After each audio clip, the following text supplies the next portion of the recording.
Hi guys, this is Chrissy Morales with Unsung Heroes, Unsungonsight at a networking event, and I'm here with Gregg's Journey Innovation founder. How are you?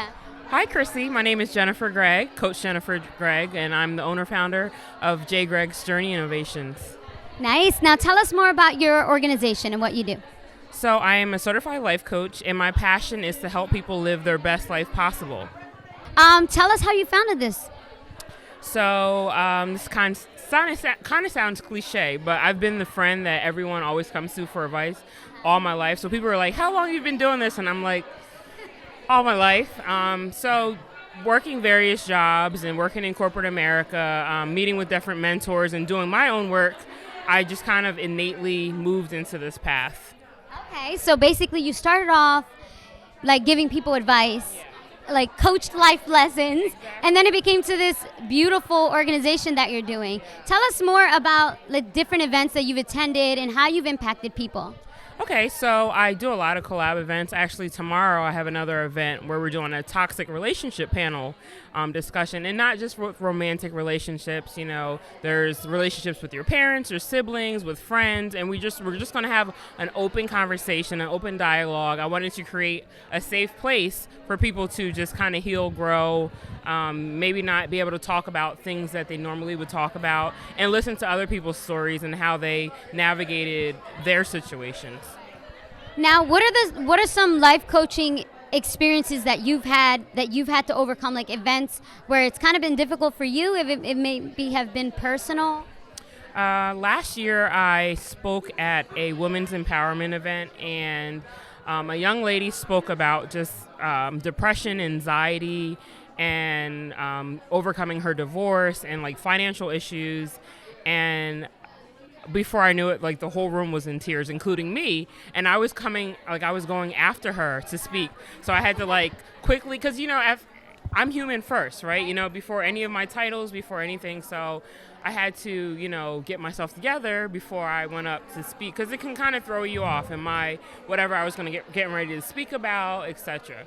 Now, did this person's, I guess, the information that they were saying and talking about, did that kind of mold what you were going to say? Like, did it impact what you were saying? I wouldn't say it impacted it in a way where I already had what I was going to speak about. I had notes, and I kind of let things just kind of flow.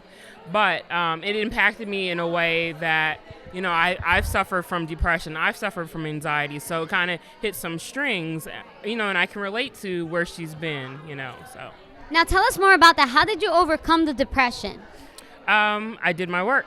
So doing your work, and I tell my clients this and friends or whatever, it can mean so many different things. It could be therapy, it could be life coach, it could be journaling, it could be reading, taking a class, whatever it is. And I've done all of the above and some, and I continue to practice what I preach. I tell my clients, you know, I have a life coach, I have a therapist, and I try to live in a way that I'm not encouraging my clients to do something that I do or I have not done.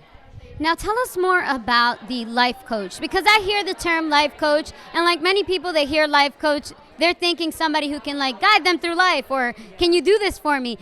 Elaborate more on that. So think about a basketball game, right? Or any sports or cheerleading or whatever. Your coach helps you win games. Sometimes you're going to lose games. Your ultimate goal is to win a championship, right? Or some kind of title. So you think of your goals as those games. You know, sometimes you're not going to get everyone. Sometimes you're going to miss shots. Sometimes you're going to have fouls. So I try to have people think of it that way, so it's not so overwhelming. Like, what do we want to work on, and let's take little by little and work on it that way.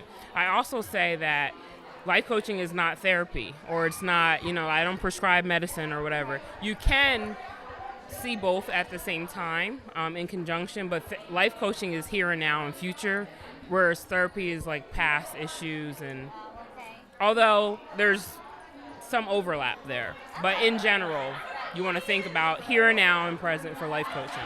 So basically it's like helping you be successful in your life and in your future. What are you going to do right now and in your future? Right. Now, I'm a professional accountability partner. Yeah. Now tell us, are there any challenges that you overcome when doing this? In terms of working with clients? Absolutely. Because I get a lot of clients that say, I want a life coach. And then I give them, they don't know they're being tested, but I give them a first test, which is to sign a waiver that I'm not going to disclose any of their information unless it's posing threat harm to their self or someone else. And some people can't even get past that first step. So that's my test on how serious are you about wanting a life coach. Now that's interesting. I never knew that people would turn that down. If they said they wanted a life coach, you'd think that they would, go for it. Tell me more about you. What is it that you aspire to do with your organization? So I just, honestly, when I see my clients reach certain goals or whatever, it literally sets my soul on fire. So in that moment, like, when I have less than favorable days where I feel like, am I really doing what I'm supposed to be doing? It reassures me and reaffirms, like, this is what my calling is. Oh, that's beautiful. Well, before I let you go, I know we're having such a good conversation here. I want to keep going. I want to ask you, what do you think makes an unsung hero? An unsung hero. So I think I want to, pull hero next to leader. Right, and being a leader to me is someone that's selfless, someone that has courage to stand up to, I'm not just going to yes everything you do. I might have to have difficult conversations with you, but be respectful. So I would say, like, an unsung hero is someone that can be a leader and lead people in a way that's not, rude or uncomfortable, but like direct and with integrity and character, and I don't know, somehow make them feel good about themselves and like bring out the best in them. I love it. Well, you're an unsung hero, and I hope you know that. If people wanted to find you on social media and they wanted to hit you up to, get some life coaching, where can they find you? Sure, and I do offer a free consultation, no strings attached. So my Instagram is coach_JMG. My website is www.jgregg, that's GREGGJI.com, and you can find all my other handles there. Well, it was such a pleasure having you here today. Thanks. Oh, you're welcome. Until next time, I'm Chrissy Morales with Unsungonsight.